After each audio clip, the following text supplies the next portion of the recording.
Welcome to novel by Majid. میرا نام ماجد حسین ہے اور میں آپ کے لیے لے کر آیا ہوں آپریشن محبت کی قسط نمبر 10۔ اور ایپیسوڈ شروع کرنے سے پہلے آپ سے ریکویسٹ ہے کہ آپ جلدی سے اس ویڈیو کو لائک کر دیں، ہمارے چینل کو سبسکرائب کر دیں۔ چلتے ہیں ناول کی طرف۔ 12 سے اوپر کا وقت تھا۔ عام گھروں میں یہ لنچ کا وقت ہوتا ہے، مگر اس حویلی نما گھر میں ابھی کافی کی مہک پھیلنا شروع ہوئی تھی۔ غالباً دن کا آغاز ہو رہا تھا۔ سمایہ اور شیروان شیری کو لینے آئے تھے۔ وہ جانے کو تیار تو نہیں تھا، مگر حیا نے اسے کافی اچھی طرح سمجھا دیا تھا کہ ماحول بدلے گا تو وہ بہتر محسوس کرے گا، اور کسی کے لیے نہیں، اپنے لیے جانا تھا۔ حمزہ اسے یوں شیری کے لیے بھاگ دوڑ کرتے دیکھ کر سرشار تھا۔ کچھ دیر پہلے کی مچی افراتفری اب ختم ہو چکی تھی۔ حمزہ لاؤنج میں بیٹھا اپنے فون پر جھکا کافی کا انتظار کر رہا تھا، اور حیا کچن میں کھڑی کافی اور ناشتے کے لیے سینڈوچ بنا رہی تھی، اور تبھی اسے محسوس ہوا اس کے پیچھے کوئی کھڑا ہے۔ وہ دھیرے سے مڑی، پہلے خوف اور پھر اپنائیت کا تاثر چہرے پر ابھرے، اور دوبارہ سے سینڈوچ میکر کی طرف موڑی تھی۔ کیا بات ہے حمزہ سر؟ لا رہی ہوں کافی، تھوڑی دیر انتظار کر لیں۔ وہ مصروف سی بولی تھی، اور حمزہ نے اسے بازو سے پکڑ کر اپنی طرف موڑا تھا۔ حیا کو سمجھ نہیں آیا وہ کیا کہے۔ ہاں البتہ دل میراتھن کے لیے تیار ہونا شروع ہو گیا تھا، اور آہستہ آہستہ سپیڈ پکڑ رہا تھا۔ وہ یک ٹک اسے دیکھ رہا تھا۔ حیا زبردستی مسکرائی۔ اس نے کچھ کہنے کو لب کھولے، مگر حمزہ اس سے پہلے بول پڑا۔ تھینک یو حیا۔ اس نے حیا کے ہاتھ اپنے ہاتھ میں لے لیے۔ فارورڈ، وہ بے نیازی سے بولی تھی۔ اعتماد بحال ہونے لگا تھا۔ حمزہ ایک قدم اور آگے ہوا، ہاتھوں کو تشکر سے دبایا۔ شیری کے لیے اتنا سب کرنے کے لیے میں جانتا ہوں، اسے لے کر واک پر جاتی ہوں، اور اب یہ ٹرپ وغیرہ، تم جانتی ہو میں کتنا خوش ہوں۔ شیری، بہتر ہو رہا ہے صرف تمہاری وجہ سے، سو تھینک یو۔ ہاتھ اٹھانے سے پہلے اس نے ایک بار پھر اس کو دبایا تھا۔ وہ ایک قدم پیچھے ہوئی تو حیا فوراً سے بولی، بس؟ حمزہ نے کندھے اچکائے۔ اور کیا؟ مجھے لگا شیری تمہیں بہت پیارا ہے تو کم از کم اس خوشی میں تم مجھے حق ضرور کرو گے۔ واپس سٹو کی طرف مڑتے حیا نے سختی سے آنکھیں بند کی تھی، اور حمزہ ایک قدم اور پیچھے ہٹتے بولا تھا، استغفر اللہ۔ حیا کے چہرے پر مسکراہٹ گہری ہو گئی۔ وہ واپس مڑی تو حمزہ باہر جا رہا تھا۔ مجھے لگتا ہے تمہارا نام حیا نہیں ہونا چاہیے تھا۔ کچن ونڈو سے ہاتھ بڑھا کر حیا کے تازے رکھے سینڈوچ اور کافی کا منگ اٹھاتے اس نے تبصرہ کیا تھا۔ تو کیا ہونا چاہیے تھا؟ وہ محظوظ سی بولی تھی، بے حیا۔ وہ بڑبڑایا، اور حیا گردن پیچھے پھینک کر ہنسی تھی۔ دونوں کوہنیاں اندر سلیب پر جمائے اور سامنے کھڑے حمزہ کی طرف جھکی۔ تمہارے لیے مجھے یہ نام پسند ہے۔ حمزہ اسے مصنوعی گھورتا جا رہا تھا۔ کھانے کی میز پر بیٹھ گیا، مگر پہلے کے برعکس سربراہی کرسی کے بجائے وہ کچن ونڈو کے سامنے والی کرسی پر بیٹھا تھا، جہاں سے حیا نظر آتی تھی۔ وہ واپس اسٹو کی طرف جانے کو مڑی تو باہر سلیب پر رکھا حمزہ کا فون بجا۔ اس سے پہلے کہ وہ اٹھ کر آتا، حیا نے آگے جھک کر اسکرین دیکھی تھی۔ سکلین کالنگ۔ حمزہ کافی کا مگ ہاتھ میں لیے کچن ونڈو تک آیا اور مگ وہاں رکھ کر فون کان سے لگایا۔ حیا دونوں کونیاں فرصت سے سلیب پر ٹکائے اسے دیکھنے لگی۔ جی سکلین صاحب، میں لگا لوں گا چکر۔ وہ بار بار ان کال سے تنگ آ گیا تھا۔ کوئی خاص بات ہے تو آپ فون پر بتا دیں۔ کافی کا مگ لبوں سے لگاتے اس نے حیا کو دیکھا، جو کب سے اسے ہی دیکھ رہی تھی، اور جیسے ہی آنکھیں میری حیا نے دونوں ہاتھ اپنے ہونٹوں پر رکھ کر حمزہ کی طرف اچھالے، اور حمزہ کے ہاتھ سے کافی کا مگ چھلک گیا۔ استغفر اللہ، وہ اونچا بولا تھا، اور پھر دوبارہ سے فون کی طرف متوجہ ہو گیا۔ نہیں، آپ کی بات نہیں کر رہا۔ خفگی سے حیا کو گھورتے اپنا مگ اٹھاتے وہ دوبارہ سے جا کر بیٹھ گیا، مگر اب اس کی طرف حیا کی پشت تھی۔ حیا کی ہنسی نہیں رک رہی تھی۔ وہ بمشکل خود کو کنٹرول کیے اسٹو کی طرف مڑی۔ اچھا ٹھیک ہے، میں کل ضرور چکر لگاؤں گا۔ ہاں 4 بجے۔ اوکے، اللہ حافظ۔ کال منقطع ہوئی تو کافی کا گھونٹ بھرتے سوچنے لگا کہ ایسی کیا ضروری بات ہے جو یہ فون پر نہیں بتا رہا۔ یہ سکلین تمہارا دوست ہے نا؟ وہ دوبارہ سے کچن ونڈو پہ آ کر کھڑی ہو گئی۔ وہ خفا سا پیچھے مڑا تھا۔ تمہارا نام؟ بات ادھوری رہ گئی۔ ہاں پتہ ہے، بے حیا ہونا چاہیے تھا۔ محظوظ ہوتے وہ اپنی کافی سے گھونٹ بھر رہی تھی، اور وہ واپس مڑا۔ یہ سکلین تم سے ہاسپٹل میں ملنے آیا تھا نا؟ عجیب سا لگا مجھے۔ اسے وہ سفید کلف لگے سوٹ والا سیاستدان یاد آیا جو ہسپتال میں اسے ملا تھا۔ تم کیسے جانتی ہو؟ اب کہ وہ پورا گھما تھا۔ ہاں، اس دن ہسپتال میں ملا تھا۔ کیا کہہ رہا تھا؟ حمزہ کے چہرے سے لگا اسے اچھا نہیں لگا اس کا حیا سے بات کرنا۔ کہہ رہا تھا خوش رہو، سدا سہاگن رہو۔ اس کو لگا ہوگا کہ تم بچو گے نہیں۔ حیا نے ہمیشہ کی طرح پہلی بات درست اور باقی اپنے سے کہی تھی۔ تم کتنا بولتی ہو؟ وہ کھڑا ہو گیا اور یکایک بیل بجی۔ میں دیکھتی ہوں، فریحہ کہہ رہی تھی کہ وہ آئے گی۔ حیا دروازے کی طرف بڑھی اور حمزہ دوبارہ کرسی پر بیٹھ گیا۔ حیا دروازہ کھول کر ساکت کھڑی رہی، پاؤں شل ہو گئے، ایک دم چہرہ سفید پڑنے لگا۔ کون ہے؟ حمزہ وہاں سے بولا تھا مگر حیا کھڑی نہیں رہ سکی، نہ واپس مڑ سکی، نہ کسی کو راستہ دیا۔ حمزہ متواشط سا دروازے کی طرف آیا اور حیا کے سر کے سامنے سے کی طرف دیکھا۔ دو لڑکے 3 پیس سوٹ پہنے سامنے کھڑے تھے اور وہ نظریں اٹھا اٹھا کر گھر کا جائزہ لے رہے تھے۔ حمزہ کے لیے چہرے انجانے تھے۔ آپ کو اندر کس نے آنے دیا؟ جمشید؟ جمشید؟ حمزہ نے گارڈ کو آواز دی اور وہ بھاگتا اس کی طرف آیا تھا۔ جی سر، وہ ہانپ رہا تھا۔ کوئی انجان بندہ گھر میں آ جاتا ہے اور تم بتانا گوارا نہیں کرتے؟ یہ انٹرکام پھر پھینک دو۔ سر یہ کہہ رہے تھے کہ یہ بی بی جی کے رشتہ دار ہیں۔ گارڈ پریشان نظر آنے لگا اور حمزہ کے اعصاب ڈھیلے پڑ گئے اور وہ حیا کے پیچھے سے دیکھنے لگا۔ حیا سست قدم اٹھاتی اندر آ گئی اور سامنے لڑکوں کو راستہ دے دیا۔ تم جانتی ہو ان کو؟ پھر اسے جیسے یاد آیا، اوہ یہ تمہارے بھائی ہیں۔ حیا نے اس بات میں سر ہلایا۔ حمزہ نے آگے بڑھ کر ہاتھ ملایا۔ لڑکوں کے تاثرات سخت تھے، اندر آ جائیں۔ حمزہ نے ہاتھ سے اندر کی طرف اشارہ کیا تھا۔ وہ 2 قدم اندر آئے تھے۔ دیکھو تم جو بھی ہو، ہم یہاں اندر بیٹھنے نہیں آئے، اپنی بہن کو لینے آئے ہیں۔ ان میں سے ایک لڑکا جس کا قد دوسرے سے چھوٹا تھا وہ سختی سے بولا تھا۔ حمزہ نے ہاتھ سینے پر باندھے اور آئیبرو اٹھائے اور حیا کی گویا رہی سہی جان بھی نکل گئی۔ یہ میرا گھر ہے، وہ پریشان کنفیوز سی بولی تھی۔ ان کو تو وہ کب سے بھول ہی گئی تھی۔ اگر وہ جاتی ہے تو لے جاؤ، حمزہ پرسکون سا بولا تھا۔ حیا نے بے یقینی سے اسے دیکھا، وہ ان لڑکوں کو دیکھ رہا تھا۔ چاہتی ہے یا نہیں چاہتی، ہماری بہن ہے، ہم لے کر ہی جائیں گے۔ لڑکے اور اندر آ گئے۔ حمزہ نے کندھے اچکائے۔ آپ بہن بھائیوں کا آپس کا مسئلہ ہے۔ وہ بے نیازی سے قدم اٹھاتا جا کر صوفے پر بیٹھ گیا اور ٹانگ پر ٹانگ جما لی، گویا اگلی کارروائی کا انتظار کر رہا ہو۔ چلو، ایک لڑکے نے آگے بڑھ کر اسے کہا اور حیا جو اب تک چپ بیٹھی تھی پیچھے۔ میں کہیں نہیں جاؤں گی، یہ میرا گھر ہے۔ لڑکوں کے تاثرات اور سخت پڑ گئے۔ آرام سے ہمارے ساتھ چلو۔ لڑکے نے اسے بازو سے پکڑ کر دھکیلا اور حیا نے پیچھے مڑ کر حمزہ کو دیکھا۔ وہ اب بھی ویسے ہی بیٹھا تھا، ہاں البتہ جبڑے بھینچے ہوئے تھے۔ چھوڑو مجھے، تم آرام سے چلتی ہو کہ نہیں؟ ایک نے اسے بازو سے پکڑا اور حیا نے پھر مڑ کر حمزہ کو دیکھا۔ وہ اسی طرف دیکھ رہا تھا۔ لڑکے نے اسے زور سے آگے دھکیلا اور حیا نے پوری قوت سے اسے ہاتھ جھٹکا تھا۔ تب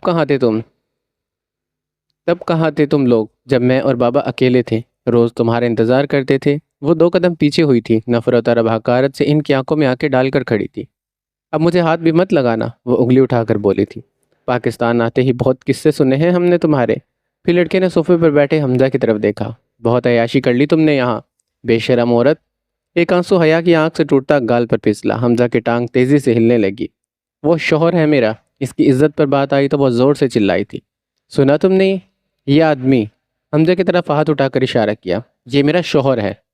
آنسو اور تیز ہو گئے۔ حمزہ نے ہاتھ کی انگلیاں سختی سے بند کی تھی، پھر کھولی، پھر بند کی، پھر کھولی، مگر اپنی جگہ سے نہیں ہلا تھا۔ یہ آدمی جو مزے سے بیٹھا وہاں تماشا دیکھ رہا ہے۔ بھائی نے گویا مذاق اڑایا۔ دونوں نے حیا کو پیچھے پکڑ کر کھینچا۔ ان کی طاقت کے سامنے حیا کچھ بھی نہیں تھی، مگر پھر بھی وہ اپنا پورا زور لگا رہی تھی۔ اور تبھی کسی نے حیا کا بازو پکڑا اور ایک لڑکا لڑکتا جا کر دروازے میں لگا۔ اس لمس اور خوشبو کو وہ ہزاروں میں پہچان سکتی تھی، مگر اسے خوشی نہیں ہوئی تھی، اسے نفرت محسوس ہو رہی تھی۔ اپنے بھائیوں سے، حمزہ سے، سب سے۔ حمزہ کا ہاتھ اس نے جھٹکا اور 2 قدم پیچھے ہو گئی۔ دوسرا لڑکا حمزہ کی طرف بڑھا اور حمزہ نے بازو الٹا گھما کر اس کے منہ پر مارا اور وہ پھر پیچھے گرتا گیا۔ پہلے کے منہ سے خون نکلنے لگ گیا تھا۔ اب تک میں چپ تھا کیونکہ یہ بہن بھائیوں کا مسئلہ تھا، مگر اب جب کہ تم میری بیوی سے بات کر رہے ہو تو یاد رکھنا۔ حمزہ نے انگلی ہوا میں اٹھائی۔ دوبارہ مجھے تم لوگ میرے گھر اور میری بیوی کے آس پاس دکھے تو ایک پولیس آفیسر کے گھر دعویٰ بولنے اور گھر والوں کو ہراس کرنے کے جرم میں نہ صرف جیل میں ڈالوں گا بلکہ اس سے بدتر طریقے سے گھسیٹ گھسیٹ کر ماروں گا۔ Now get lost. آخری 3 الفاظ اس نے چلا کر کہا تھے۔ ہم تم پر کیس کریں گے، ہماری بہن کو زبردستی اپنے گھر رکھنے کے لیے تم دونوں بھگتو گے۔ نیلی جینز والے نے انگلی اٹھا کر دھمکی دی تھی۔ حمزہ نے اس کی بات کو نظر انداز کرتے جمشید کو آواز دی جو کب کا جا چکا تھا۔ وہ بھاگتا ہوا آیا۔ ان دونوں کو اٹھا کر باہر پھینکو اور آئندہ اگر کبھی کسی کو بھی میری اجازت کے بغیر اس دروازے تک آنے دیا تو اپنی چھٹی سمجھنا۔ گارڈ ان لڑکوں کو باہر نکالنے لگا۔ ہم دوبارہ آئیں گے۔ وہ غصے اور اہانت کے احساس سے گھورتے گارڈ کا ہاتھ جھٹکتے باہر چلے گئے۔ حمزہ نے ایک گہری سانس اندر کھینچی اور واپس مڑا۔ حیا وہاں نہیں تھی۔ وہ جانتا تھا حیا اس سے خفا ہوگی۔ وہ سیڑھیاں چڑھتا اوپر گیا۔ اپنے کمرے کا دروازہ کھولا، وہ خالی تھا۔ کن پٹی مسلتے اس نے کمرے سے محلے کے اسٹڈی روم میں جھانکا۔ میز کے گرد پڑی دوسری کرسی پر وہ پشت دروازے کی طرف کیے بیٹھی تھی۔ وہ متوقع ری ایکشن سوچتے اس کے ساتھ جا کر کرسی پر بیٹھا تھا۔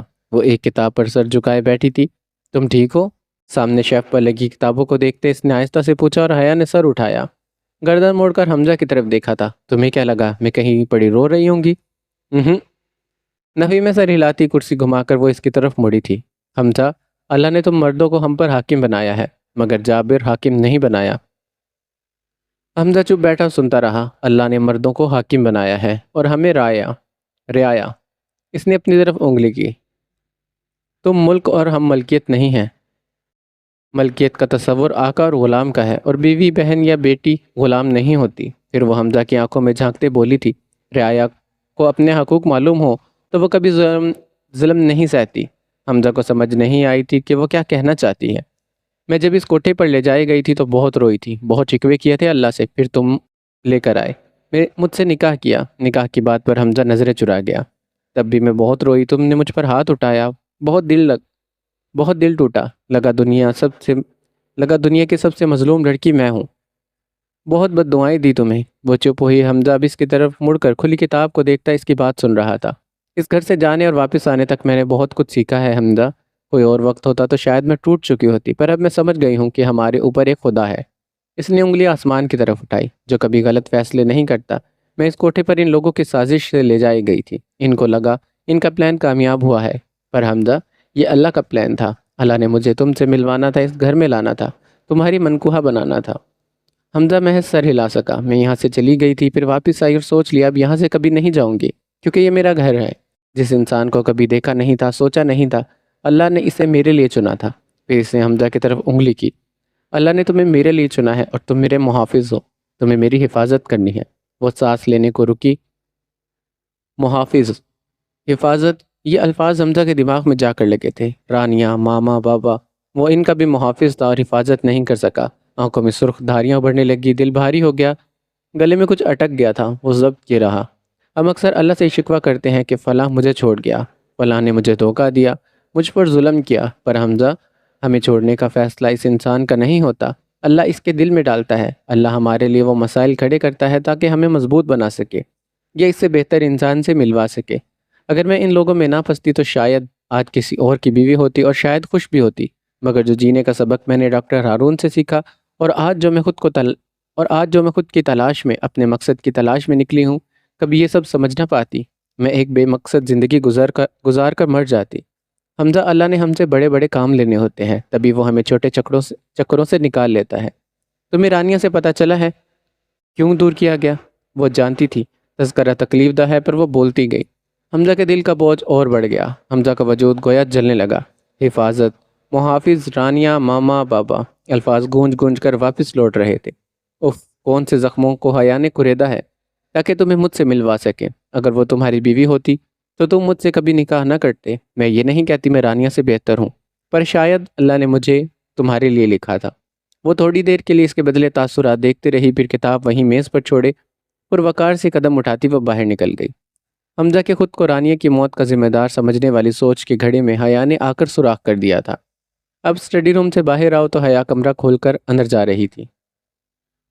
اس نے دروازہ بند کیا، دوپٹہ صوفے پر پھینکا اور بیڈ پر گر گئی۔ آنسو آنکھوں سے گرتے جا رہے تھے۔ کمرے کی خاموشی میں سی سسکیاں گھلنے لگی تھی۔ حمزہ کا اسے بے حیا کہنا اور اس کے بھائیوں کے بے شرم کہنے میں کتنا فرق تھا نا۔ حمزہ کا کہنا اچھا لگا تھا، مگر بھائی کے یہ الفاظ اس کے سینے کو چیر گئے تھے۔ اور جب دل اداس ہو، بھاری ہو، خفا ہو اور کوئی سننے والا نہ ہو تو اس کو چاہیے اپنے رب کے سامنے جھک جائے اور اپنے دل کی ہر بات اس سے کہہ دے۔ وہ بھی بھاری دل کے ساتھ آنسو پوچھتی وضو کر کے جائے نماز پر بیٹھ گئی۔ دیوار کے پار دیکھو تو وہ اب تک کرسی پر سر جھکائے بیٹھا تھا۔ اللہ نے تمہیں مجھ سے ملوانا تھا، تم میرے محافظ ہو، تمہیں میری حفاظت کرنی ہے۔ گونج گونج کر آنے والے الفاظ بدل گئے تھے۔ بوربن کی پرشکوہ عمارت اپنی طرز رانائی کے ساتھ کھڑی تھی۔ وہیں ڈھلوان کے سبزے پر سمایا اور شیری گھاس پر بیٹھے تھے۔ سمایا چوکڑی مارے بیٹھی تھی، جبکہ شیری ایک لمبی ٹانگ کیے دوسری کو اپنی سمت موڑے بیٹھا تھا۔ دونوں ہاتھ گھاس پر ٹکائے تھے۔ ان سے کچھ فاصلے پر عنایا اور زاویان تصویریں بنوا رہے تھے، جبکہ بیچارہ شیروان اکیلا بیٹھا موبائل پر جھکا ہوا تھا۔ شیری، اب آگے کیا سوچا ہے تم نے؟ سمایا گھر سے دور یہاں حیا کا کردار نبھا رہی تھی۔ وہ شیری کو زیادہ سے زیادہ مصروف رکھنے کی کوشش کرتی تھی تاکہ اس کا دھیان دوسری چیزوں کی طرف کم جائے۔ شیری کو سائیکیٹرسٹ کی ضرورت تھی، مگر روزانہ کے مختلف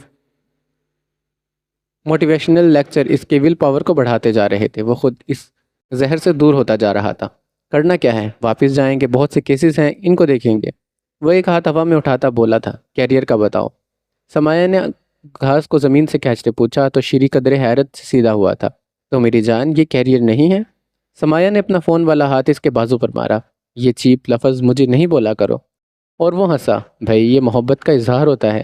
ہاں تو اپنی محبت سے کہنا۔ وہ خفا ہو گئی تھی۔ تبھی شیروان وہاں آ گیا اور خفت سے بیٹھتے بولا، بندہ گھر پر اکیلے رہ لے، پر دو ایسے دوستوں کے ساتھ کبھی ٹرپ پر نہ آئے جن کی بندیاں ہوں۔ خوار ہی ہوتا ہے۔ کتے مجھے چھوڑ کر خود دفع ہو گئے۔ وہ اچھا خاصا تپا ہوا تھا۔ ویسے ایسی کون سی باتیں ہیں جو کپلز بیٹھ کر کرتے ہیں اور ختم ہی نہیں ہوتی؟ وہ سننے کو ہمتن گوش ہوا تھا۔ بچے نہیں سنتے، شیری نے سنجیدہ سا دور آسمان پر دیکھتے کہا۔ بکواس نہیں کرو، سمایا ہنسی تھی۔ شیروان، ایسا کچھ بھی نہیں ہے، میں اور شیری بہت اچھے دوست ہیں بس۔ ہاں ہاں، سارے کپلز پہلے یہی کہتے ہیں۔ By the way, you guys can make a nice couple. Sherwan نے دونوں کو باری باری دیکھا اور موبائل پر جھک گیا۔ سمایا نے گور کر شیروان کے جھکے سر کو دیکھا تھا۔ میں نے یہ فیصلہ حمزہ پر چھوڑ رکھا ہے۔ وہ دوبارہ سے اپنے ہاتھ زمین پر ٹکا کر بیٹھ گیا۔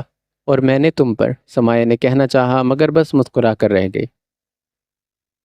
2 بجے سے اب تک 7 بجنے کو آئے تھے۔ حیا کمرے سے باہر نہیں نکلی تھی۔ حمزہ تھانے سے ابھی واپس آیا تھا۔ حیا کچن میں نظر نہیں آئی تو وہ اوپر آ گیا۔ وہ بیڈ پر منہ پر دوپٹہ لیے پڑی تھی۔ حمزہ نے اسے دیکھا، پھر ڈریسنگ کے سامنے جا کر ریسٹ واچ اتارنے لگا۔ فریحہ ملی تھی، کہہ رہی تھی رات کا کھانا ہم ان کی طرف کھائیں۔ وہ سیف کھولتا اب شرٹ دیکھ رہا تھا۔ سو رہی ہو؟ وہ پیچھے مڑا تھا۔ 8 بجے نکلیں گے ہم، تم دیکھ لو کپڑے وغیرہ، پھر پہنچنے میں بھی آدھا گھنٹہ لگ جائے گا۔ ایک شرٹ اور جینز نکال کر اس نے بیڈ پر اچھالی۔ حیا نہیں ہلی اور وہ متواشط سا ایک گھٹنا بیڈ پر رکھ کر اس پر جھکا تھا۔ حیا، وہ اس کے چہرے سے دوپٹہ ہٹا کر اس کا بازو ہلا رہا تھا۔ حیا نے ڈر کر آنکھیں کھولی مگر حمزہ کا ہاتھ وہیں رک گیا۔ تمہیں تو بخار ہے؟ اس کا جسم واقعی تپ رہا تھا۔ حمزہ نے بغور اس کا چہرہ دیکھا، چہرے پر آنسو خشک ہوئے پڑے تھے اور آنکھیں سرخ متروم تھی۔ تم رو رہی تھی؟ مگر کیوں؟ وہ ابھی ایسے ہی جھکا ہوا تھا۔ حیا بیڈ کا سہارا لے کر اٹھی اور کراؤن سے ٹیک لگا لی، مگر حمزہ بددستور اسے دیکھ رہا تھا۔ میں ٹھیک ہوں، وہ بمشکل بول پائی تھی اور حمزہ نے اس بات میں سر ہلایا۔ آ رہا ہے نظر؟ وہ ڈریسنگ کی طرف مڑا، فرسٹ ایڈ باکس میں سے ایک گولی نکالی اور سائڈ ٹیبل پر پڑے جگ کو پانی کے گلاس میں انڈیلا۔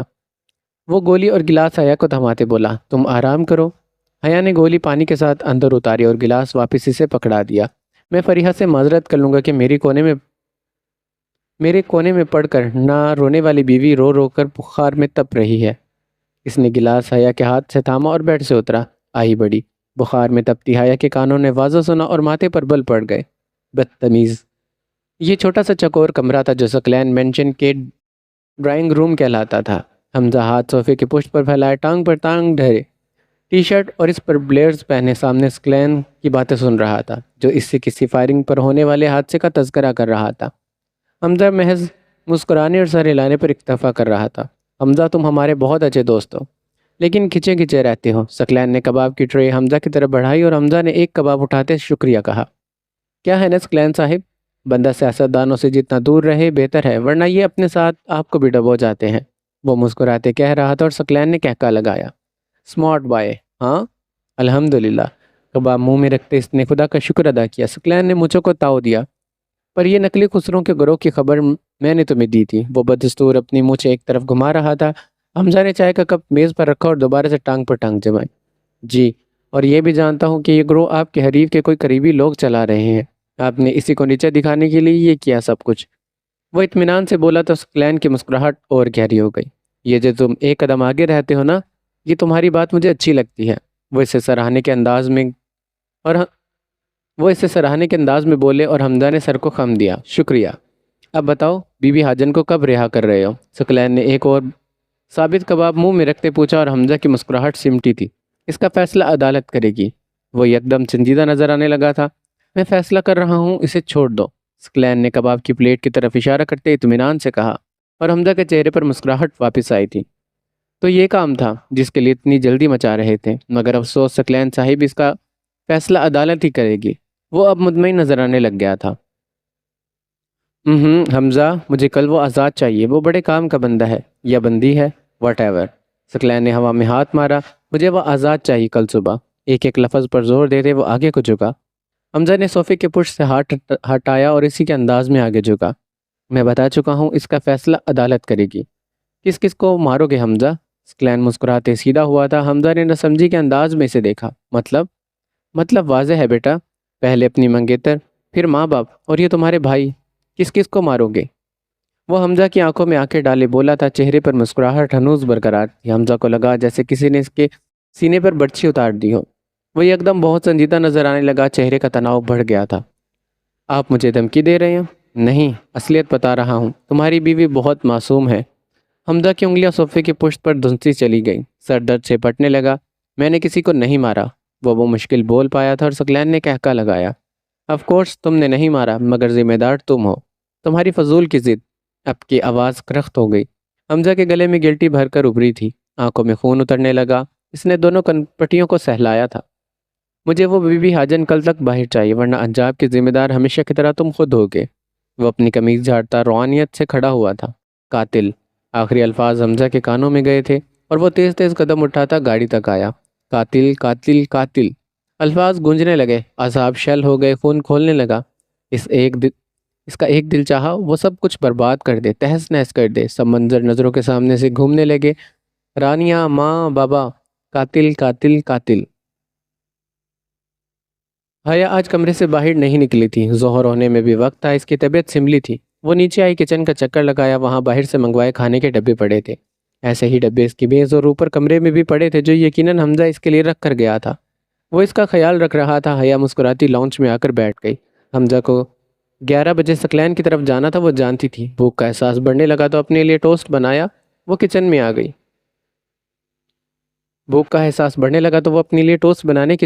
گئی۔ گھڑی کی سوئیاں آہستہ آہستہ فاصلہ طے کر رہی تھی، 12 سے 1، 1 سے 2، 2 سے 3 بج گئے۔ حمزہ ابھی تک نہیں آیا تھا۔ ہاں، وہ اکثر دیر سے ہی آتا تھا، مگر وہ بور ہو رہی تھی تو انٹرکام اٹھا کر کان سے لگایا۔ دوسری طرف جمشید تھا۔ جی سر، آواز سنے بغیر وہ بولا، اور پھر حیا کی آواز سن کر معذرت کرنے لگا۔ سوری میڈم، مجھے لگا سر ہے۔ اٹس اوکے، یہ بتاؤ حمزہ کب سے گیا ہوا ہے؟ وہ صوفے پر نیم دراز تھی۔ 11 بجے گئے تھے، مگر 12 بجے سے پہلے واپس آ گئے تھے، وہ سوچتے ہوئے بولا، اور حیا کا منہ حیرت سے کھل گیا۔ پھر وہ باہر نہیں گیا؟ اسے جیسے تسلی نہیں ہوئی تھی۔ نہیں۔ اوکے، ہاں ہاں سب ٹھیک ہے۔ حیا پریشان سی کھڑی، پہلے شری کے کمرے میں دیکھا، وہ خالی تھا، پھر اوپر اسٹڈی میں دیکھ کر آئی، وہ وہاں بھی نہیں تھا۔ کمال ہے، وہ بڑبڑاتی نیچے آئی، اور پھر کسی خیال کے تحت بیسمنٹ کی طرف بڑھی، وہ بھی خالی تھا، مگر وہ اترتی چلی گئی۔ وہاں اندھیرا تھا، مگر اوپر سے آتی روشنی میں چیزیں صاف دکھ رہی تھی۔ کانفرنس میز کے دوسری طرف نیچے اسے کسی وجود کا احساس ہوا تو وہ اس کی طرف چلی گئی۔ وہاں اندھیرے میں کرسی سے ٹیک لگائے، ایک ٹانگ لمبی پھیلائے، دوسری کو اندر کی طرف موڑے، حمزہ بیٹھا تھا۔ وہ اس کے سامنے دونوں زانوں بیٹھ گئی۔ حمزہ، یہاں کیوں بیٹھے ہو؟ وہ اندھیرے میں اس کے چہرے کے تاثرات ٹٹول رہی تھی۔ حمزہ نے چونک کر آنکھیں کھولی اور سر کرسی سے ہٹایا تھا۔ حیا، میں قاتل نہیں ہوں۔ اس کی آواز گیلی محسوس ہو رہی تھی۔ تم ایک بہت اچھے انسان ہو حمزہ، کس نے کہا تم قاتل ہو؟ وہ کب سے آگے ہوئی تھی۔ سکلین کہتا ہے کہ میں سب کو مار دیتا ہوں۔ میں نے رانیہ، ماں اور بابا کو مارا، اور اب اس نے کرب سے آنکھیں بند کر لی۔ میں تمہیں بھی مار دوں گا۔ ہمیشہ اس بات پر توڑ پھوڑ کر دینے والا حمزہ آج تکلیف کی انتہا پر بس بیٹھا تھا، ساکت بیٹھا تھا۔ ہونٹ ہلتے نظر آ رہے تھے، آنکھوں کا کرب نظر آ رہا تھا۔ حیا تڑپ کر اٹھی اور آگے ہو گئی۔ حمزہ، میں تمہیں سننا چاہتی ہوں، تم بولو جو تمہارے دل میں ہے، بولو پلیز۔ اس نے بے ساختہ حمزہ کا ہاتھ اپنے دونوں ہاتھوں میں تھام لیا۔ اس کے ہاتھ ٹھنڈے تھے، یخ ٹھنڈے، کچھ رہا ہی نہیں بولنے کو۔ رانیہ کو میں نے کھو دیا، ماما بابا کو اپنی ضد کے آگے کھو دیا۔ وہ نہیں چاہتے تھے کہ میں ڈیوٹی جوائن کروں۔ رانیہ مجھے بلاتی رہی، میرے پاس وقت نہیں تھا، میرے پاس کسی کے لیے وقت نہیں تھا، اور آج ایک لمحے کو ان کو دیکھنے کے لیے ترستا ہوں۔ اس کی آنکھوں میں نمی اترنے لگی، سینہ، آنکھیں سب جل رہا تھا۔ وہ تینوں مجھ سے ناراض ہیں، مجھ سے بات نہیں کرتے۔ میں نے سب کو مار دیا حیا، میں نے سب کو مار دیا۔ بیسمنٹ کی خاموشی میں اس کی دل سوز چیخیں بلند ہو رہی تھی، اور حیا کو لگا اس کا دل کٹ رہا ہے۔ وہ ٹوٹا پڑا تھا، بکھرا پڑا تھا، ایک ایک ٹکڑا۔ حیا اس کی آنکھوں میں کرچیوں کی طرح چپتے دیکھ رہی تھی۔ حمزہ، حیا نے دونوں ہاتھ اس کے گالوں پر رکھے، اور اس کی اپنی آنکھ سے آنسو گرنے لگے۔ تم نے کچھ نہیں کیا، سب جھوٹ کہتے ہیں۔ رانیہ، ماں، بابا کو تم پر فخر ہے۔ حمزہ نے بھی یقینی سے اسے دیکھا تھا۔ حیا نے فوراً سے تیز تیز گردن اسبات میں ہلائی۔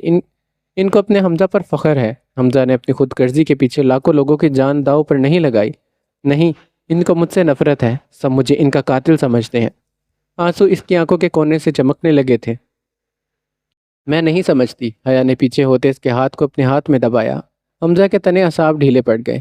ہاں حمزہ، تم قاتل نہیں ہو، تمہیں بس گلٹ ہے کہ تم ان کو وقت نہیں دے پائے، اور گلٹ زہر ہے، یہ انسان کو اندر سے مار دیتا ہے۔ حمزہ نے نفی میں سر ہلایا، مگر حیا بولتی گئی، تم اپنی ڈیوٹی کی وجہ سے ان کو وقت نہیں دے سکے۔ اگر تمہیں یہ گلٹ ہے تو نکل آؤ اس گلٹ سے یار۔ ہم سب زندگی میں غلطیاں کرتے ہیں، غلطیوں سے پاک فیصلے خدا کے ہوتے ہیں، انسانوں کے نہیں۔ مگر بہتر وہ ہے جو ان غلطیوں کو تسلیم کر کے تسیس کرے، آئندہ خیال رکھے گا، نہ کہ اس روگ میں خود کو مار لے۔ سر کہتے ہیں کہ ایک عورت کا بچہ اس کے سامنے بیٹھا کھیل رہا تھا، وہ ٹب میں گر کر ڈوب کر مر گیا۔ حمزہ، وہ عورت پاگل ہو گئی، اسے گلٹ تھا کہ میں اسے بچا نہیں سکی، پر میری جان، دراصل اس بچے کے لیے اللہ نے یہی لکھا تھا۔ وہ اپنے الفاظ پر غور کیے بغیر بولتی جا رہی تھی۔ ہم سب بہت بڑی بڑی غلطیاں کرتے ہیں، لیکن یا تو مانتے نہیں یا پھر مان کر سوگ میں چلے جاتے ہیں۔ ہم ان کو قبول نہیں کرتے، ان کو صحیح کرنے کی کوشش نہیں کرتے۔ حمزہ، معاف کر دو خود کو، پلیز معاف کر دو۔ جو غلطی ہو گئی ہے اب تک اس کے لیے خود کو معاف کر دو۔ تم خود کو معاف نہیں کرو گے تو کوئی نہیں کرے گا۔ یہ ہونا تھا، جس نے مرنا تھا وہ مر جائے گا حمزہ، جس کے ساتھ جب بگڑنی ہے بگڑے گی، تم کتنے بھی ذہین ہو۔ اگر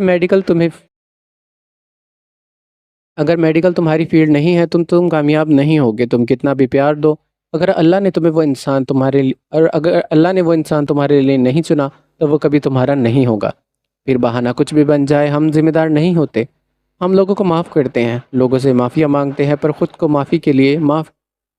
مگر خود کو غلطیوں کے لیے معاف کیوں نہیں کرتے؟ کیوں ان کو اپنا روگ بنا کر زندگی عذاب کر لیتے ہیں؟ ہم اپنی غلطیوں کو تسلیم کرنا اور خود کو معاف کرنا کب شروع کریں گے؟ تم آج ابھی خود کو اس تکلیف سے نکال لو جو تمہارے ساتھ ہوا، اس میں تمہاری کوئی غلطی نہیں تھی۔ پلیز خود کو معاف کر دو، پلیز۔ اور تم قاتل نہیں ہو، سمجھے؟ تم قاتل نہیں ہو۔ وہ اسے ہلا رہی تھی اور وہ اس بات میں سر ہلانے لگا۔ وعدہ کرو خود کو معاف کرو گے۔ دوسروں کی معافی کے لیے پہلے خود اپنی غلطی کو تسلیم کر کے خود کو معاف کرنا ضروری ہے حمزہ۔ تم ان کو وقت نہیں دے پائے، آج اس غلطی کو معاف کر دو، خود کو معاف کر دو۔ ہاں، وہ اتنا ہی کہہ پایا۔ ہائے، اس کا ہاتھ اپنے ہاتھ میں لیے اپنے ساتھ کا احساس دلا رہی تھی۔ کتنی دیر وہ بیٹھے رہے، یوں ہی ہاتھوں میں ہاتھ لیے۔ کافی دیر کے بعد حیا کو حمزہ کی آواز سنائی دی۔ کیا تم نے مجھے میری جان کہا تھا؟ اس کی آنکھیں بند تھی، حیا نے زبان دانتوں میں دبائی اور مسکراہٹ چھپاتے بولی تھی، مجھے یاد نہیں۔ حمزہ نے آنکھیں کھول کر اسے دیکھا اور اپنی پھیلی ٹانگوں کو سمیٹا۔ نہیں، میں نے سنا تم نے مجھے میری جان کہا تھا۔ وہ آئیبرو اٹھائے اسے دیکھ رہا تھا۔ تم ٹھیک ہو اب؟ حیا نے موضوع بدلنا چاہا اور حمزہ نے اس بات میں سر ہلا کر تیسری بار پوچھا، کیا تم نے مجھے میری جان کہا تھا؟ حیا نے اس کے ہاتھ کو چھوڑا اور چوکڑی مار کر اس کے سامنے بیٹھ گئی۔ کہا تھا، اور اب جب میں اپنی اتنی انرجی ویسٹ کی ہے بولنے کی، تو تم بھی اچھا محسوس کر رہے ہو نا، تو انعام تو بنتا ہے۔ سو مسٹر حمزہ، میں آئی ہگ یو؟ وہ سرشاری سے بولی تھی۔ اس کے انداز پر حمزہ کے لب مسکراہٹ میں ڈلے۔ اس نے اپنا ہاتھ آگے بڑھا کر اس کو اپنی طرف آنے کا اشارہ کیا اور وہ جی جان سے مسکرائی، ہاتھ تھاما اور گھٹنوں کے بل کھڑی ہوئی، دونوں بازو اس کے گلے میں ڈال کر اس کے گال سے گال مس کر دیا۔ میں نہیں کہتا تھا تمہارا نام بے حیا ہونا چاہیے، وہ سرگوشی کے سے انداز میں بولا۔ حیا نے سر اس کے کندھے سے اٹھایا اور مصنوعی خفگی سے بولی، دوبارہ اس کے گلے لگ گئی اور ہلکی سی سرگوشی کی، آئی لو یو۔ حمزہ نے دونوں بازو اس کے گرد باندھی، اتنی ہی احتیاط سے سرگوشی کی، استغفر اللہ۔ حیا نے ہلکا سا کہکہ لگایا اور حمزہ نے اپنی گرفت اور مضبوط کر دی، استغفر اللہ۔ ایک بار پھر سے آواز سنائی دی۔ دونوں نے چونک کر ایک دوسرے کو دیکھا اور پھر میز کے نیچے سے سیڑھیوں کی طرف دیکھا۔ آواز وہ پہچان چکے تھے۔ حیا حمزہ سے الگ ہو کر کھڑی ہو گئی۔ حمزہ نے اپنا ہاتھ ہوا میں اٹھایا تو حیا نے اس کا ہاتھ پکڑا اور وہ بھی کھڑا ہو گیا۔ سامنے شیری کھڑا تھا جو اب واپس مڑ رہا تھا۔ میں نے کچھ نہیں دیکھا۔ اس نے پہلی سیڑھی پر قدم رکھا۔ حیا حمزہ نے نظروں کا تبادلہ کیا تھا۔ رکوئے، حمزہ نے اسے آواز لگائی اور وہ واپس مڑے بغیر رک گیا۔ اب دونوں ایک دوسرے کا ہاتھ پکڑے اس کے پیچھے کھڑے تھے۔ حیا کے گال گلابی پڑے تھے۔ میں نے نیا پرفیوم لیا تھا، وہی دیکھ رہی تھی، یہ کیسا ہے؟ حمزہ نے حیا کی طرف آنکھ دبائی تھی اور حیا نے اس کے ہاتھ پر گرفت مضبوط کر دی۔ او اچھا، تو آپ لوگ پرفیوم کھیل رہے تھے؟ وہ سر جھکاتے واپس ان کی طرف مڑا تھا۔ میں نے بھی مال روڈ سے نیا پرفیوم لیا تھا۔ حمزہ بھائی بتائیں کیسا ہے؟ وہ اپنی شرٹ کندھے سے کھینچ کر آگے ہوا اور حمزہ نے اسے گلے لگا لیا اور ہلکی سی سرگوشی کی۔ شرم تو نہیں آتی شریف لوگوں کے گھر بغیر اجازت گھسے ہوئے؟ اس نے شیری کو اپنی پوری قوت سے دبایا تھا اور وہ کراہا۔ حمزہ نے گرفت ڈھیلی کی تو وہ بولا، شریف لوگوں کو چاہیے باہر کا دروازہ بند کر لیں۔ حمزہ نے مسکراتے اسے خود سے الگ کیا۔ زبان چلنے لگی ہے؟ شیری نے سر کو خم دیا۔ الحمدللہ۔ بھائی سے ملتے رہو گے یا مجھے بھی بتاؤ گے کہ پروگریس کہاں تک پہنچی؟ وہ ان دونوں کو سرگوشی سے بے نیازی سے بولتے شیری سے بولی تھی تو شیری جھٹ سے بولا، بھابھی مجھے گھر سے بیچ کر یہاں پروگریس ہی تو ہوئی ہے۔ اس نے دونوں ہاتھ ہوا میں اٹھا کر زمین کی طرف اشارہ کیا اور حیا نے دوسرا ہاتھ حمزہ کا دبایا تھا۔ استغفر اللہ! اور کتنے ماہ کے بعد اس نے اس گھر میں سب کو ہنستے دیکھا تھا۔ یہ صبح پورے پاکستان پر ایک جیسی اتری تھی، وہی سورج، وہی گرمی، مگر حمزہ کے گھر میں یہ عام دنوں سے مختلف تھی۔ شیری واک کے لیے گیا تھا مگر اکیلا۔ حمزہ کے کمرے میں جھانکو تو حمزہ ڈریسنگ کے سامنے کھڑا ریسٹ واچ باندھ رہا تھا، اور ذرا کی ذرا نظر وہ پیچھے بیڈ پر سوئی حیا کو بھی دیکھ لیتا۔ گھڑی باندھ کر وہ بلیڈ نکالنے لگا۔ حیا نے کروٹ بدلی، نیم آنکھوں سے حمزہ کو دیکھا جو خود میں مگن تھا، اور مسکرا کر دوبارہ آنکھیں بند کر لی۔ مس حیا، اگر آپ اٹھ گئی ہیں تو اٹھ کر غریبوں کو ناشتہ کروا دیں، کچھ حساب چکانا جانا ہے۔ وہ حیا کی کھل کر بند ہوتی آنکھوں کو دیکھ چکا تھا۔ مسز، اس نے نیند میں تسیس کی۔ اوکے مسز حمزہ۔ وہ بیڈ سے اپنا وائلٹ اٹھانے جھکا تھا اور حیا نے چہک کر آنکھیں کھولی۔ پیار، احترام سب تھا ان آنکھوں میں۔ تھوڑی دیر وہ یوں ہی جھکا رہا۔ ناشتہ بنا دوں؟ اس کے گال کے ساتھ اپنی انگلیاں مس کرتے وہ پیار سے بولا۔ شیری آیا تھا تمہیں واک کے لیے بلانے۔ وہ دوبارہ کھڑا ہوا تو حیا بھی اٹھ بیٹھی۔ او پھر وہ نہیں گیا؟ گیا ہے مگر اکیلا۔ حمزہ نے پرفیوم خود پر چھڑکا تھا۔ آ جاؤ نیچے، بھوک لگ رہی ہے۔ وہ باہر کی طرف بڑھا اور حیا نے اس بات میں سر ہلایا۔ تھوڑی دیر کے بعد وہ نیچے اتری تو حمزہ اور شیری کسی کرکٹ میچ پر تبصرہ کر رہے تھے۔ تم نے مجھے کیوں نہیں اٹھایا واک کے لیے؟ بالوں کا جوڑا باندھتی وہ کچن کی طرف جا رہی تھی۔ آپ سوئی ہوئی تھی، غالباً آپ نے اپنی صبح تک دیر تک سوتے رہنے کی عادت نہیں بدلی۔ وہ سنجیدہ سے کہتا دوبارہ حمزہ کی طرف متوجہ ہو گیا تھا، اور حیا اس کا طنز سمجھتی مسکراتے کچن کی طرف چلی گئی۔ اسے حمزہ کے لیے سینڈوچ اور شیری کے لیے پراٹھا، آملیٹ اور کافی بنانی تھی۔ حمزہ اٹھ کر کچن ونڈو پر بازو ٹکائے کھڑا ہو گیا۔ وہ کام کرتی رہی، حمزہ ادھر ادھر کی باتیں کرتا رہا، اور یہ تب ہی تھا جب اچانک شیری نے ریموٹ زمین پر پٹکا اور چلانا شروع کر دیا۔ حیا بدحواس سی کچن سے نکلی اور حمزہ پہلے ہی وہاں پہنچ چکا تھا۔ شیری اس کے بازوؤں میں مچل رہا تھا۔ مجھے وہ چاہیے، مجھے دیں، مجھے وہ چاہیے۔ شیری کیا ہو گیا ہے؟ حیا اس کی طرف لپکی تو وہ غرایا تھا۔ پیچھے رہیں مجھ سے، پہلے مجھے نکلی پاؤڈر دیتی رہی اور اب میرے بھائی کو بھی مجھ سے چھین لیا۔ وہ ہانپ رہا تھا۔ شیری، حمزہ نے اسے چپ کروانا چاہا۔ حیا کو سمجھ نہیں آیا کہ یہ کیا ہو رہا ہے۔ آپ تو رہنے دے حمزہ بھائی، مجھے گھر سے نکال کر آپ لوگ اپنی لائف پلان کرنے لگے ہیں۔ آپ نے اتنا نہیں سوچا میں ٹھیک نہیں ہوں؟ اس نے صوفے پر رکھے کوشن یہ کے بعد دیگرے زمین پر پٹکے۔ مجھے نہیں پتا، مجھے وہ چاہیے، وہ چلایا اور حمزہ نے اسے کالر سے پکڑ کر ایک تھپڑ جڑا۔ شیری نے دوبارہ آنکھیں بند کر کے کھولی، ہاتھ منہ پر رکھا۔ کیا چاہیے؟ ہاں بول، کیا چاہیے؟ حمزہ اس کو کالر سے پکڑ کر پوچھ رہا تھا اور وہ معصومیت سے بولا، مجھے جونیئر حمزہ چاہیے، مجھے شیری چاچو کہہ کر بلائے۔ ہاتھ بدستور منہ پر تھا۔ حیا نے بھی یقینی سے اسے گھورا اور حمزہ کا دل چاہا وہ اسے 2 تھپڑ اور لگائے۔ یہ بات تو آرام سے بھی کہہ سکتا تھا نا، یہ ڈرامہ کرنا ضروری تھا؟ وہ اب دونوں ہاتھ کمر پر رکھے کھڑا تھا۔ آپ لوگ مجھے اگنور کر رہے تھے، یوں نہیں چلے گا۔ اگر یوں ہی کرنا ہے تو مجھے نہیں پتا، مجھے بھی میری بیوی چاہیے۔ وہ بچے کی طرح کشن گود میں دبائے، ہاتھوں کا پہلا بنائے منہ اس پر دھرے بیٹھ گیا تھا۔ سمایا پسند ہے؟ حمزہ نے اس کے کندھے پر ہاتھ پھیلا کر پوچھا تھا۔ ہاں۔ وہ حیران ہوا، شاکڈ ہوا اور پریشان ہوا۔ آپ ایسا کیسے کر سکتے ہیں بھائی، وہ میری دوست ہے بس، وہ بھی یقینی کی کیفیت میں بولا تھا تو حمزہ نے اس کے کندھے سے ہاتھ ہٹایا۔ اچھا چلو پھر میں ماسی سے انیکا کے لیے بات کرتا ہوں۔ حمزہ کھڑا ہونے لگا اور شیری نے جھٹ سے اس کا ہاتھ پکڑا تھا۔ سمایا پسند ہے؟ کچھ دیر پہلے کی ڈرامہ بازی غائب ہو گئی تھی۔ حمزہ نے گہرا سانس لیا اور کچن ونڈو سے حیا کو اشارہ کیا تھا۔ حیا نے وہیں سے اس ڈرامے باز کو دیکھا اور سمایا کو فون ملایا۔ اب وہ فون پر بول رہی تھی، مس سمایا، کیا آپ میری دیورانی بننا پسند کریں گی؟ وہ دوبارہ اسی بیٹھک میں بیٹھا تھا مگر اب کی بار وہ باروب لگ رہا تھا، چہرے پر اطمینان تھا۔ ثقلین صاحب، انسان کتنا معصوم ہے نا، اسے لگتا ہے وہ ہمارے لیے جال بن رہا ہے، پر اصل میں اللہ ہمارے لیے اس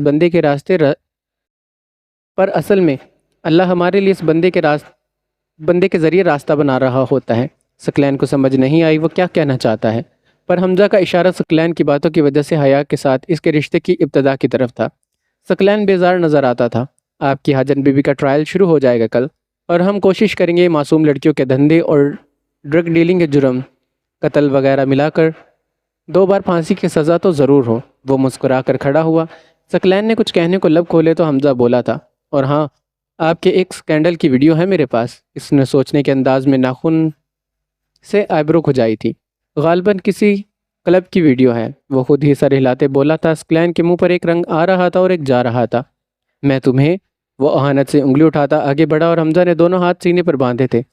ہاں، سوچنا بھی نہیں۔ اس کی بہت سی کاپیز ہیں جو میں نے اپنے دوستوں، کولیگز، فیملی کو بانٹ دی ہیں اور ہدایت کی ہے اگر مجھے اور میری فیملی کو کچھ ہو تو وہ ویڈیو میڈیا کو دے دیں۔ دین عزت بھی جائے گی، منسٹری بھی جائے گی۔ So stay away from me and my family. اس نے انگلی اٹھا کر تنبیہ کی اور لمبے لمبے ڈاک بھرتا باہر نکل گیا۔ سکلین نے اپنا ویسٹ کوٹ اتار کر صوفے پر دے کر مارا۔ باہر رات اتر رہی تھی، وہ ابھی تھانے سے آیا تھا اور اب بالکنی میں زمین پر دیوار سے ٹیک لگائے بیٹھا تھا جب حیا اسے کافی دینے آئی۔ اس کے ہاتھ میں کپ پکڑاتے اس نے حیا کو دیکھا، وہ پہلے سے زیادہ تیار لگ رہی تھی۔ کہیں جا رہی ہو؟ مگ لبوں سے لگاتے اس نے پوچھا اور حیا نے آنکھیں سکیڑی تھی۔ میں نے کہاں جانا؟ نہیں، میرا مطلب اتنی تیار ہوئی ہو؟ اس نے شانے اچکائے اور حیا کا دل چاہا اس کی کافی میں منہ ڈبو دے۔ بدتمیز، اصل میں نا میرا ایک عدد شوہر ہے۔ ہاں، کافی زیادہ کھڑوس ہے، پر میں کیا کروں، بیوی حقوق تو پورے کرنے ہی پڑتے ہیں۔ بیوی کے حقوق تو پورے کرنے ہی پڑتے ہیں، تو سوچا تھوڑی تیار ہو جاؤں تاکہ میرا تھکا ہارا شوہر گھر پر آئے تو خوبصورت بیوی کو دیکھ کر اس کی ساری تکن دور ہو جائے۔ وہ تو شروع ہی ہو گئی تھی اور حمزہ مگ کو دوبارہ سے لبوں سے لگاتا مسکرایا تھا، اور پھر جب مگ ہٹایا تو وہ سنجیدہ تھا۔ کتنا بولتی ہو تم؟ حیا نے اپنی مٹھیاں بیچ کر بہت سا غصہ اپنے اندر اتارا تھا۔ I hate you. پیر پٹکتی وہ کمرے میں چلی گئی۔ حمزہ نے انگلی سے ماتھا کھجایا اور مسکراتے ایک طرف پڑا اپنا فون اٹھایا، فیس بک کھولی اور سکرول کرنے لگا۔ ایک جگہ اس کا ہاتھ رک گیا، آنکھیں بے یقینی سے پھیلی تھی۔ اسکرین پر شیری کا سٹیٹس تھا، hello guys, every plate perfume perfume.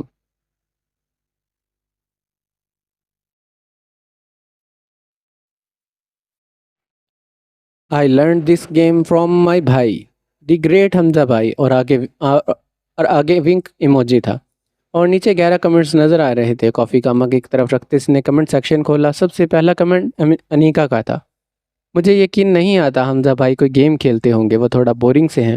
آگے بندر نے منہ پر ہاتھ رکھا ہوا تھا، حمزہ نے اس پر اینگری ریاکشن کیا تھا۔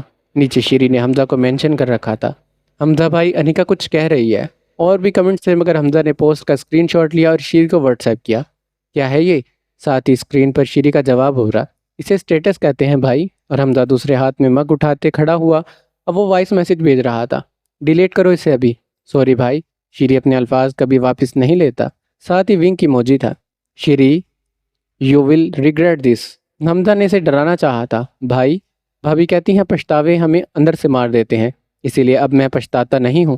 وہ بھی ڈھیٹ بنا ہوا تھا، اوکے سی یو سون مائی بھائی۔ اس نے آخری پیغام بھیجا اور نیٹ آف کر دیا۔ شیری ول ریگریٹ، حمزہ نے کمرے میں جاتے خود کو یاد کروایا تھا۔ یہاں پر ایپیسوڈ ختم ہوتی ہے، اور اگر آپ کو یہ ایپیسوڈ اچھی لگی تو ویڈیو کو لائک کر دیں، ہمارے چینل کو سبسکرائب کر دیں۔ ملتے ہیں نیکسٹ ایپیسوڈ میں، اپنا بہت سارا خیال رکھیے گا۔ اللہ حافظ۔